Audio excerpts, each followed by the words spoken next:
pagkatotoong buhay na. Nakikinig po ba kayo?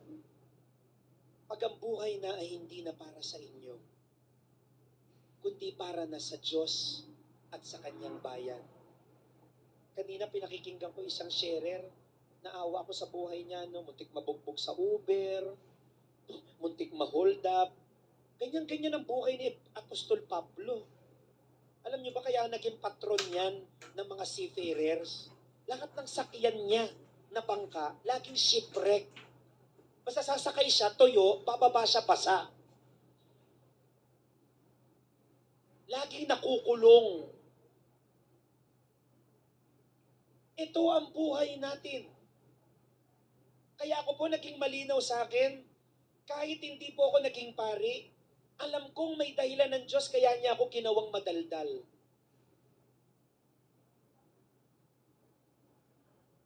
Kaya 3 bagay lang po ang gusto kong iwan sa inyo. Okay lang po ba 3 lang? Usually po 10 ito, pero pag ganitong edad, 3 lang ho ang natatandaan.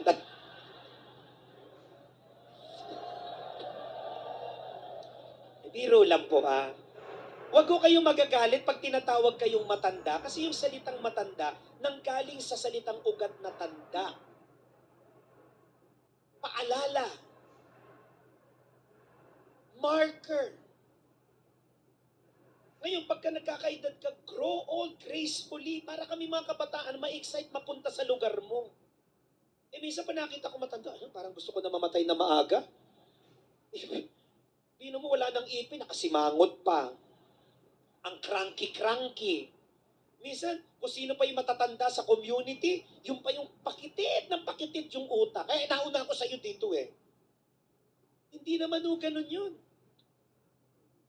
Tayo pong lahat, di lang mga leaders, lalo po kayo. Kayo po yung mga leaders. Ang laki po ng responsibilidad na nakaatang sa inyong balikat. 3 bagay po ang sinubukan ni Brother Michael na isabuhay upang wag kong makalimutan ang panawagan sa akin ng Diyos. Una, holiness entails humility. Be humble. Community is not about numbers. Look at the community, the first community in the Acts of the Apostles. They were small. And they take care of one another. Aanin nyo naman yung milyon-milyon kayo, tapos kayo naman away kayo ng away. Aanin nyo naman yung libo-libo kayo, pero kayo-kayo, kanya-kanya ng siraan. Mapalitan mo lang yung council.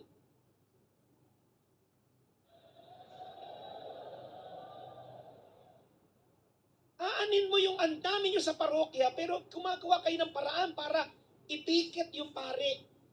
Sabi ko nga sa mga tao, nagbigay ako ng Diocesan Lenten Recollection sa Antipolo kasi ang obispo ng Antipolo, si Bishop Francis, rektor ko sa seminaryo yun, naabutan ko. Sabi ko, pag kayo galit sa pare, wag na kayo nagrarally, nakakahiya. Nakikita tayo ng mga iglesia. Pag hindi nyo gusto yung pare, regaluhan nyo lang ng chicharon, lechon, leche plan, pipigay din yan. Unti-untiin nyo lang, at least yung krimen, swabe, di ba?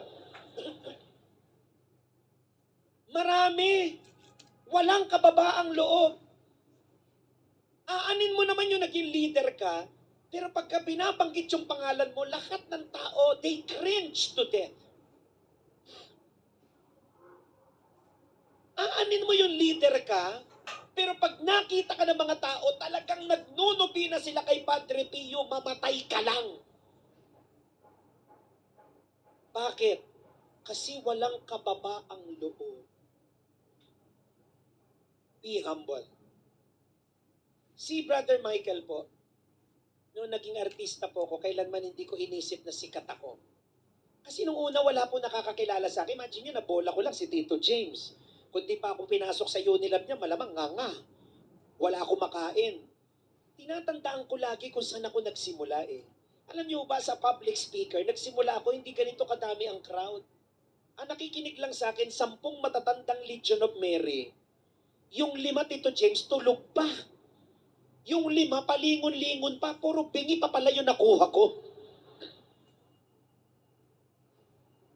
Ang trabaho ko po talaga, trainer ho ako for HR. HR practitioner ho ako eh. So I give human development training sa mga kumpanya na parang lahat ng dumadaan sa akin, hindi pa nagde-develop as human. So, kung medyo ugali kang hayop, mukha kang hayop, daan ka sa akin, ha?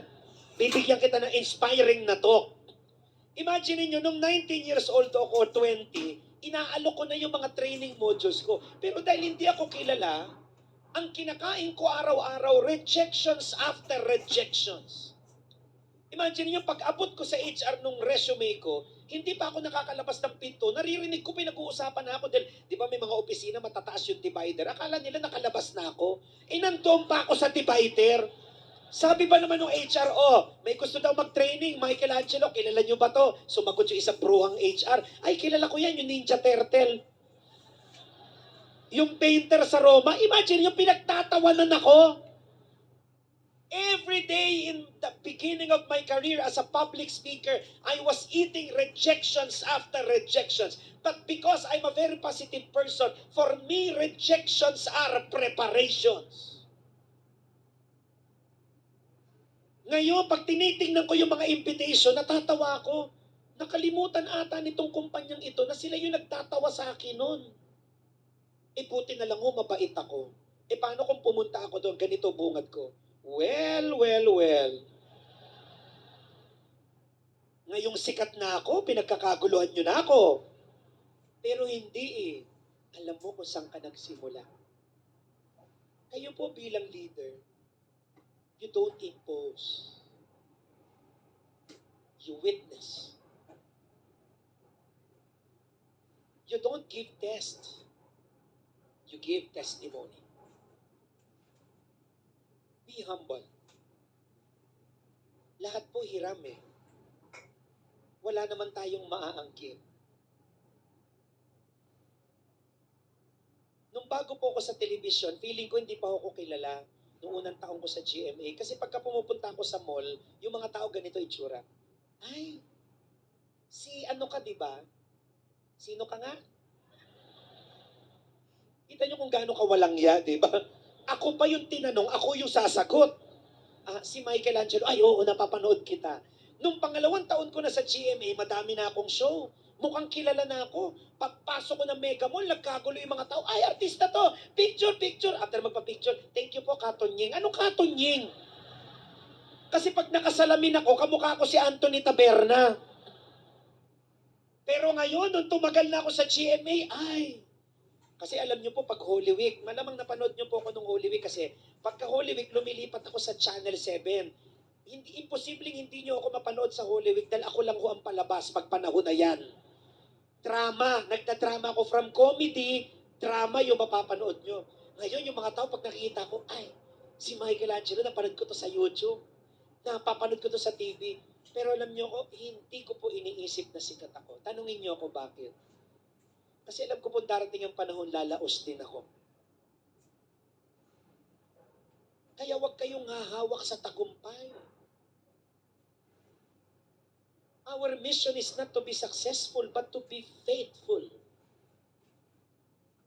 That is our mission. That is our call. Kaya nga nung tinext ako ni Father Rani, magaling din si Chairman Board, si Chairman Bong na pinadaan ng invitation sa kaklase kong pare. Kasi pagkaklase ko nag-imbita, hindi na invitation yan information. Ini-inform ka lang na may talk ka. Nung tiningnan ko, linggo. Sabi ko sa sarili ko, ito ang buhay ko. Kahit linggo, kailangan bulahin ko kayo. Kahit linggo, kailangan mangaral ako.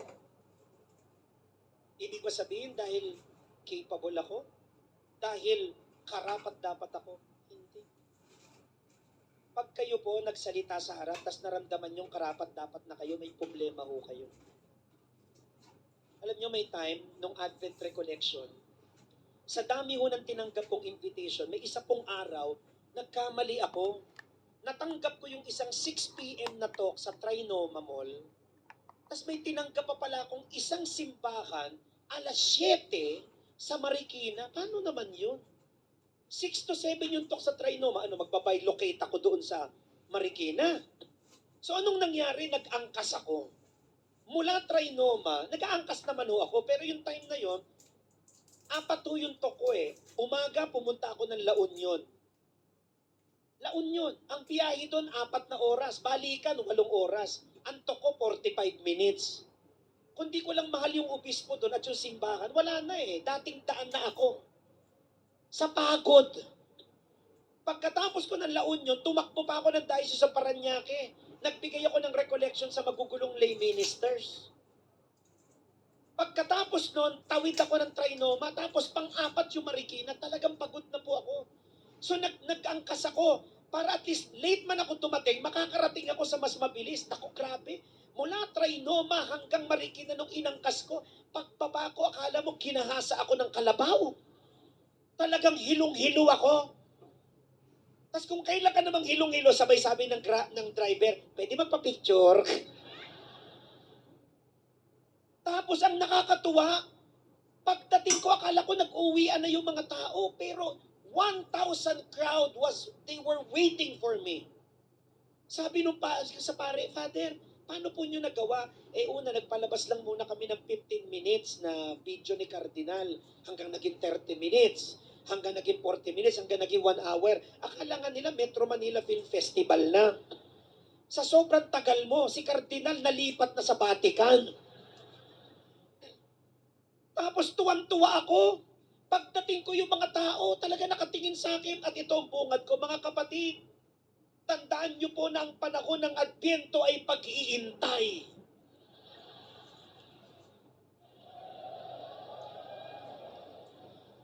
Sabi ko, sinadya ko po talaga. Sabi ng matanda, hindi rin. Tumbatan to. Pero alam nyo, in the middle of the talk, nag-breakdown po ako, naiyak ako. Kasi parang, naramdaman ko na, alam kong mas may karapat dapat dito sa posisyon ko eh. Pero bakit ako yung binigyan ng Diyos ng pagkakataon na, alam nyo ba mahirap magpatawa ng matatanda? Pero kayo, tawa kayo ng tawa, o no? Kasi pag may edad na, di ba? Marami na ako narinig na speaker. Hindi basta tatawa yan. Yung matatanda doon sa parokya, tawan-tawa ako kasi may isang matanda doon, talagang yung pustiso niya, akyat panaog, oh. Para lang wag niyang malulon, tinukod yung dila.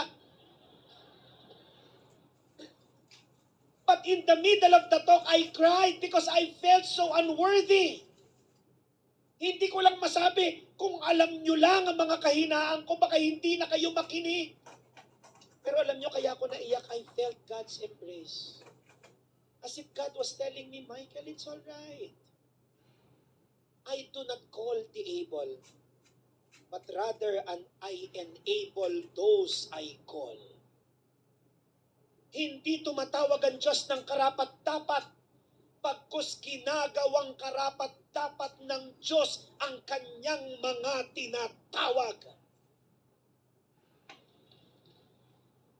Kaya kayo nandito sa awa ng Diyos. Kita nyo ganitong mga itsura, leader.